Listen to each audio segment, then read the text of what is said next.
За эхрийн асцендентийн сэтгэл сар ямар байхыг харцгаая. Эхрийн асцендентийн эрхшээгч бууд гарыг нь одоогоор 3 дугаар хавьд төжилсөн байгаа. Гэхдээ 9 сарын 2-оос 4 дугаар хавьд олох охины орд руу нүнэ.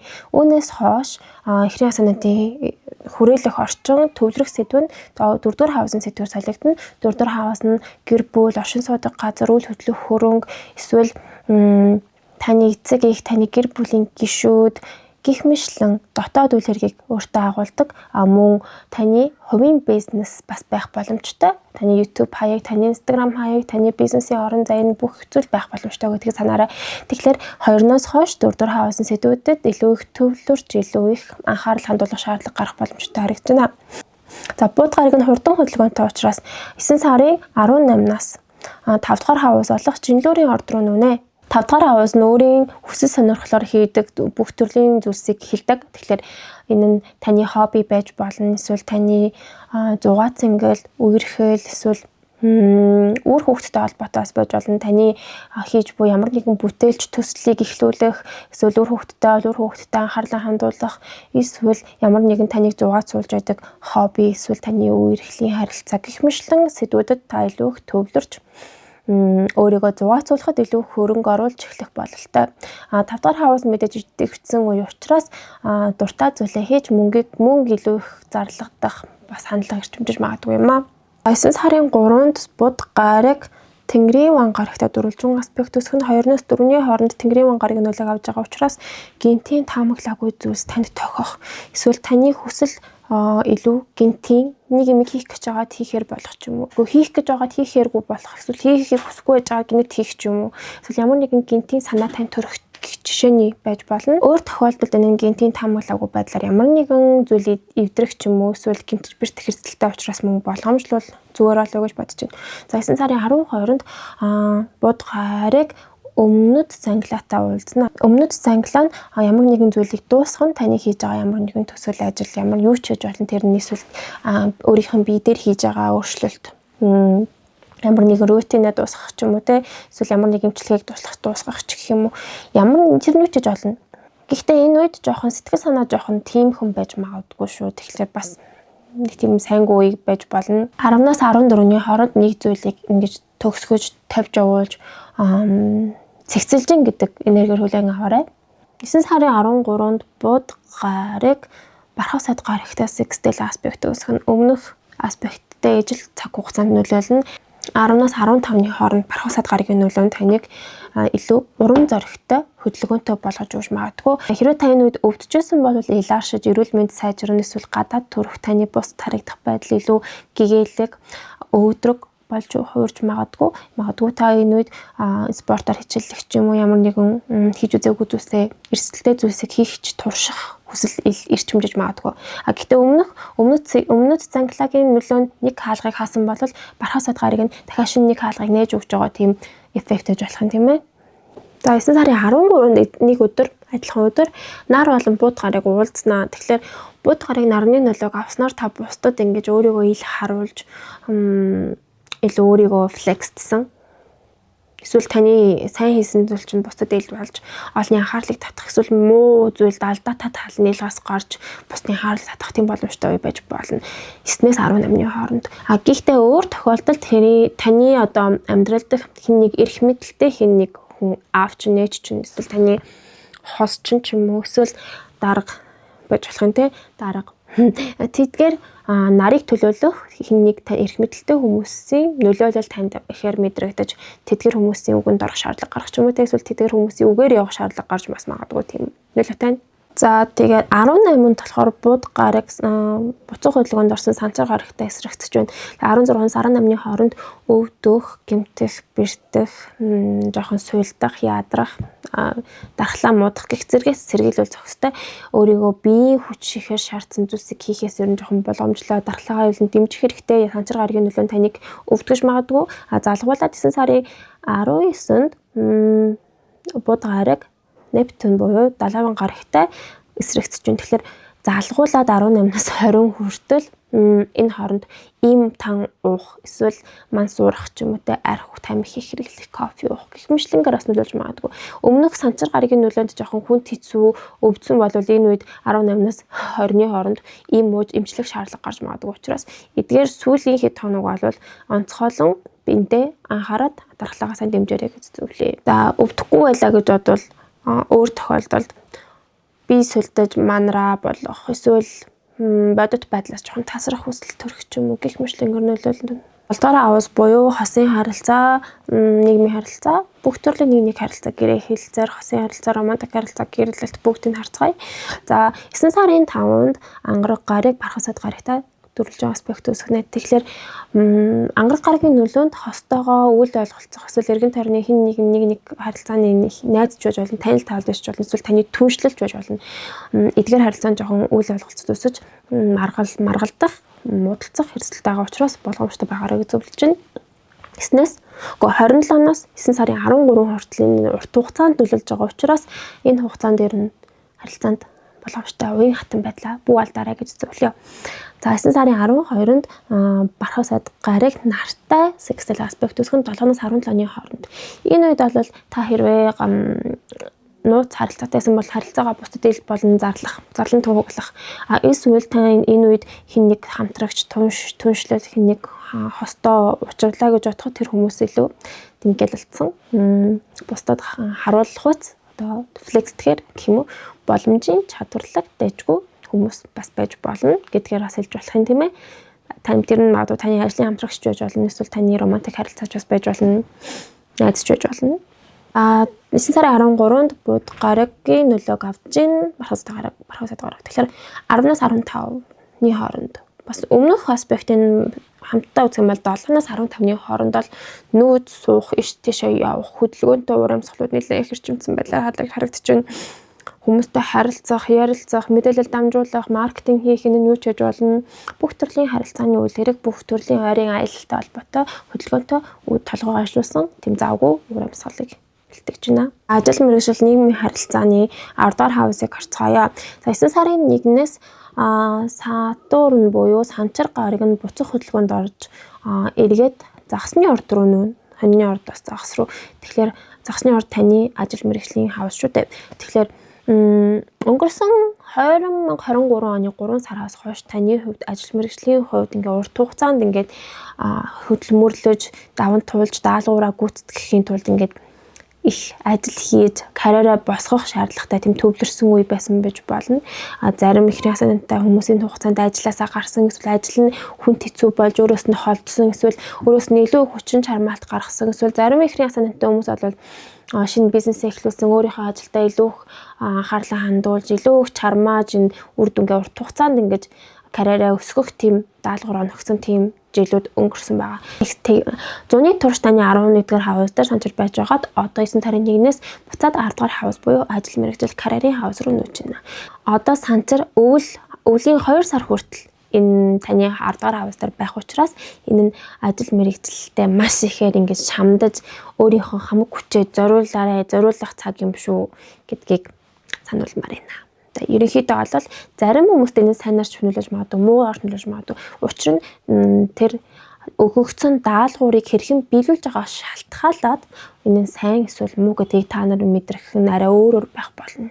Өнгөрсөн 2 жилийн хугацаанд үнэхээр их хичээж ажиллаа хийсэн болвол энэ нь эрэг таатай одоо нэг сүүлийн даалгавар гэх юм уу те. Одоо ютаач санчрын даалгавар бол урт хугацаанд оногддог учраас ойрын 23 оноос хойш 26 он хүртэл ажил мэргэжлийн даалгавартай байгаа шүү.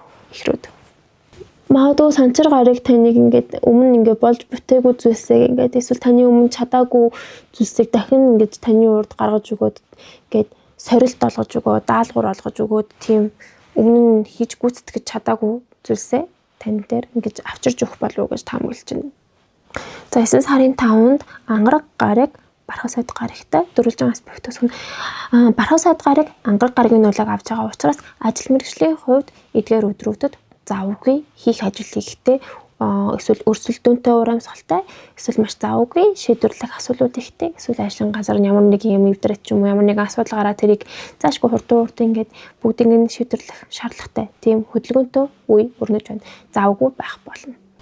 За 9 сарын 12 болон 13-нд Бахарсад гарыг нар болон бууд гарагийн нөлөөг авч байна. Тэгэхээр 7-ноос 17-ны өдрүүдэд бол ажил мэргэжлийн сэдвийн хүрээнд хүмүүстэй уулзаж мэдээлэл дамжуулах эсвэл олонний өмнө гарч анхаарлыг нь татаж илтгэл тавих эсвэл ажлын ярилцлаганд орох ч юм уу гэх мэтлэнгээр ямар нэгэн ажил мэргэжлтэй холбоотой чухал уулзалт, чухал харилцааны үйл хэрэгүүд нь эерэг таатай байх боломжтой. Таны хийсэн ажлыг бусдад гаргаж танилцуулах, бусдын анхаарлыг татах үйл хэрэгт илтгэл тавих гэх мэтлэн үйл хэрэгүүдэд ер нь бол амар тааламжтай. 16-наас 18-ны хооронд санчир болон бууд гарыг эсрэгцэж байна. Гэхдээ энэ нь бол жоохон таагүй тухгүй нөлөөлж магадгүй ажил мэргэжлийн хүрээнд нийгмийн харилцааны хүрээнд жоохон тухгүй, дургүй ажиллаа хийх шаардлага гарах, дургүй хэрнээ ийш тийшээ явж хөдөлгөөнтэй байх хэрэгтэй. Эсвэл мэдээлэл дамжуулах, судалгаа хийх гэх мэтлэн үйл хэрэгүүд нь танд жоохон ядаргаатай эсвэл хэцүү санагдаж магадгүй. Энэ 16-аас 18-ны өдрүүдэд бол ажил мэргэжлийн хувьд жоохон тиймхэн байна. 9 сарын 21-нд охины ордоор буй нар ухрах буцах хөдөлгөөнд орсон байгаа санчир гар ихтэй эсрэгцэн. Тэгэхээр 14-нөөс 24-ний хооронд бас л тиймхэн байна. Учир нь ажил мэргэжлийн хүрээнд одоо таны хийж байгаа ажлыг дуусгах гэж та нэлээд хичээж, төвчж, саад бэрхшээлийг даван туулж, сорилтуудаа тулгарсны эцэс дүр дүнд хүрэх болно. Тэгэхээр 14-нөөс 24-ний хооронд ерөнхийдөө бол санчир гарагийн нөлөөнүүд их орж ирж байгаа учраас ажил хэрэг нь удаашрах эсвэл хоошлох ч юм уу эсвэл илүү их хөвчин чармаалт танаас шаардаж ажил хэрэгэнд бүрдэх боломжтой тийм цаг үе өрнөж байна. За зарим ихний асаанантай хүмүүс энэ үед ажлаа дуусгах эсвэл ажлаасаа жоохон төр холдож завсарлага авах ч юм уу ямар нэгэн байдлаар ажилтайгаа нийгмийн харилцаанаас жоохон хязгаарлалт мэдрэх, удаашрал мэдрэх бас боломжтой. За 4-р хавас буюу гэр бүл, оршин суудаг газар, хувийн бизнес, гэр бүлийн гишүүн эцэг, цусны төрөл гэх мэтлэн дотоод үйл хэргийн хүрээнд урамсгал ямаагүй байгааг харцгаая.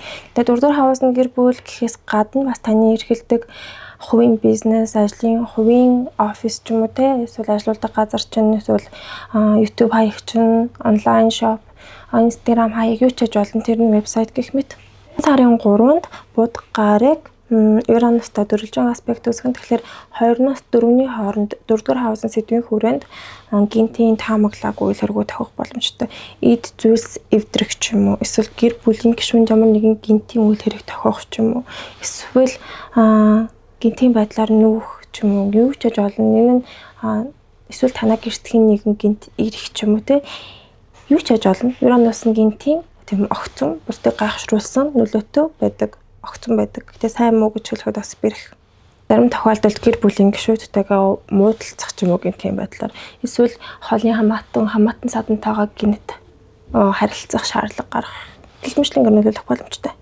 За 9 сарын 11, 12, 13 энэ эдгээр өдрүүдэд бол нийтдээ 7-оос 17-ны хооронд 10 хоногийн хугацаанд нөлөөтэй нар болон бууд гарыг саутнууд буюу өмнөд занглаа тэгээд бас бархасаад гар ихтэй уулзаж эсвэл аспект үүсгэж байна. Тэгэхээр энэ нь юу гэсэн үг вэ гэхээр дотоод сэдвийн хүрээнд гэр бүл оршин суудаг газрын хүрээнд ямар нэгэн зүйлсийг цэгцэлж тавьж явуулах үе байж болно.